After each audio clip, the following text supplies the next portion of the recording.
रमजान, रोजे का महीना। मगर इसी महीने एक ऐसी जंग लड़ी गई जिसने दुनिया की तकदीर बदल दी। ऐन जलूत। एक तरफ मंगोल, जिनको कोई हरा नहीं पाया था,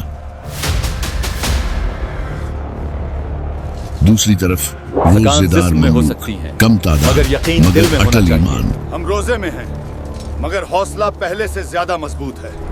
भूखे प्यासे सिपाही, हाथ में तलवार और सामने मौत।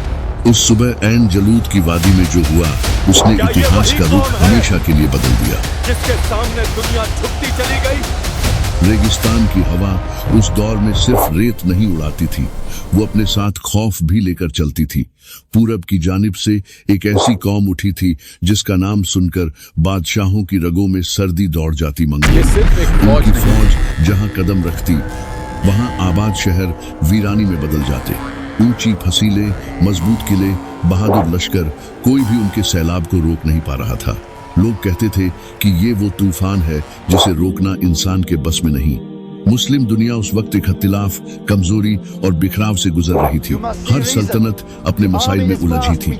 किसी के पास इतनी कुव्वत नहीं थी कि इस उठते हुए खतरे का मुकाबला कर सके। बुखारा, समरकंद और कई बड़े मराकिजन मिट चुके थे। फिर वो दिन आया जब बगदाद जैसा इल्म का मरकज भी खामोशी में डूब गया।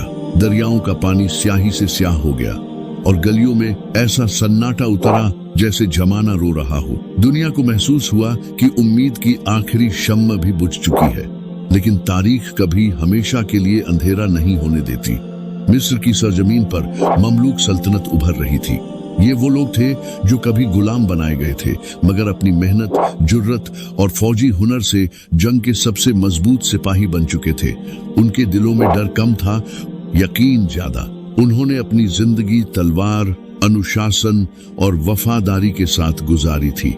इसी दौरान मंगोलों की तरफ से एक पैगाम आया। मैं दूर सरजमीनों से एक पैगाम लेकर आया हूं। फैसला आपके हाथ में है, वरना तबाही तय है। दरबार पर सन्नाटा छा गया। हर शख्स जानता था कि मंगोलों से टकराना मौत को दावत देना है। मगर सुल्तान कतुजुर ने खामोशी तोड़ दी। उसकी आवाज मजबूत थी, लहजा साफ।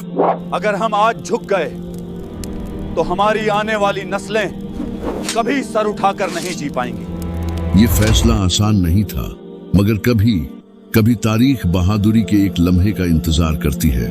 रमजान का महीना शुरू हो चुका था। दिन तपते हुए, रातें लंबी और खामोश। फौज के सिपाही रोजा रखते, फिर भी जंग की तैयारी में कोई कमी नहीं आने देते। दिन में मश्क, रात में इबादत, किसी के होठों पर दुआ, किसी की आंखों में उम्मीद। ऐसा लगता था जैसे रूहानी ताकत और जंगी हिम्मत एक साथ मिल रही हो। फौज में एक और नाम तेजी से उभर रहा था, बैब्रस। वो सिर्फ बहादुर नहीं, बल्कि जंग का माहिर दिमाग था। उसने समझ लिया कि मंगोलों को सीधी भिड़ंत में हराना मुश्किल होगा, इसलिए उसने मैदान के इंतखाब पर जोर दिया। लंबी मशविरों के बाद ऐन जलूत की वादी चुनी गई पहाड़ियों से घिरी, चालाकी और घात के लिए बेहतरीन जगह। जंग से पहले की रात अजीब थी। आसमान साफ था, सितारे चमक रहे थे, मगर जमीन पर हर दिल में बेचैनी थी।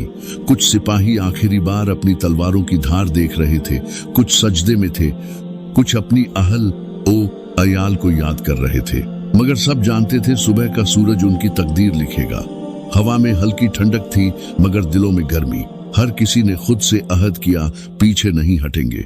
और जब रात की स्याही धीरे धीरे मिटने लगी तो दूर से घोड़ों की टापों की आवाज सुनाई दी। मंगोल लश्कर करीब आ चुका था। सुबह की पहली किरण के साथ मैदान में धूल उठी। ममलूक फौज खामोशी से कतारबंद खड़ी थी। रोजे की हालत में होने के बावजूद उनके चेहरों पर थकान नहीं, यकीन झलक रहा था। दूसरी तरफ मंगोल फौज थी, तेज रफ्तार, बेखौफ और फतह की आदत वाली। कुछ लम्हों के लिए वादी में सन्नाटा रहा, फिर अचानक बिगुल बजा। घोड़े दौड़े, तलवारें चमकी और धरती कांप उठी। बैब्रस ने अपनी चाल चली, पहले हमला, फिर पीछे हटना। मंगोलों ने समझा कि दुश्मन टूट रहा है और फतह का आदी। उनके घोड़ों की टापें जमीन को हिला रही थी। दूसरी तरफ ममलूक फौज कतारों में खड़ी थी। रोजे की हालत थी, हलक सूखा हुआ, पेट खाली, मगर दिल भरे हुए यकीन से, इरादे से। सुल्तान कौतुज आगे बढ़े। उन्होंने अपनी तलवार म्यान से निकाली और बुलंद आवाज में पुकारा, आज का दिन हमारी नस्लों की तकदीर लिखेगा। फिर एक नारा गूंजा, वाह इस्लाह माँ, और पूरा मैदान उस आवाज से कांप उठा। पहला हमला बैब्रस ने किया। उसने अपने दस्ते को तेजी से आगे बढ़ाया। मंगोलों पर ताबड़तोड़ वार हुए। कुछ देर की भीषण भिड़ंत के बाद उसने पीछे हटने का इशारा दिया। मंगोलों ने समझा दुश्मन टूट रहा है। उनका लश्कर जोश में, घमंड में पूरी रफ्तार से आगे बढ़ा। मगर यही तो चाल थी। जैसे ही वे पहाड़ियों के दरमियान दाखिल हुए, अचानक चारों तरफ से ममलूक दस्ते निकल पड़े। तीरों की बारिश होने लगी। घोड़े बुदक गए, तलवारें आपस में टकराईं। वादी अब धूल, खून और नारों से भर चुकी थी। मंगोल सिपह सालार कितबुका ने हालात संभालने की कोशिश की। वह बहादुरी से लड़ा, अपने लश्कर को पुकारता रहा, मगर ममलूक सिपाहियों ने उसे चारों तरफ से घेर लिया। तलवारों की चमक के बीच आखिरकार वह गिर पड़ा। उसके गिरते ही मंगोलों का हौसला भी टूट गया। जो फौज सालों से अजेय थी, आज पहली बार डगमगाई। ममलूक सिपाही थके हुए थे, प्यास से होंठ फटे हुए थे। कई जख्मी होकर भी मैदान नहीं छोड़ रहे थे। हर वार में सब्र था, हर कदम में अकीदा। दोपहर की धूप सिर पर थी, मगर जंग का रुख बदल चुका था। मंगोल पीछे हटने लगे। धीरे धीरे शोर कम हुआ। घोड़ों की टापें दूर होती गईं, धूल बैठने लगी, और ऐन जलूद की वादी ने वो मंजर देखा जो दुनिया ने कभी सोचा भी नहीं था। मंगोल शिकस्त खा चुके थे। शाम ढली, मगरिब का वक्त हुआ। जिन हाथों में सुबह तलवारें थीं, उन्हीं हाथों ने खजूर उठाई। इफ्तार का वो लम्हा शायद उनकी जिंदगी का सबसे सुकून भरा लम्हा था। उन्होंने सिर्फ एक जंग नहीं जीती थी, उन्होंने बगदाद की राख से उठती उम्मीद को फिर जिंदा किया था। उन्होंने दुनिया को बता दिया था कि ताकत सिर्फ तादाद से नहीं, बल्कि यकीन और हिकमत से आती है। ऐन जलूद की जंग ने इतिहास का रुख मोड़ दिया।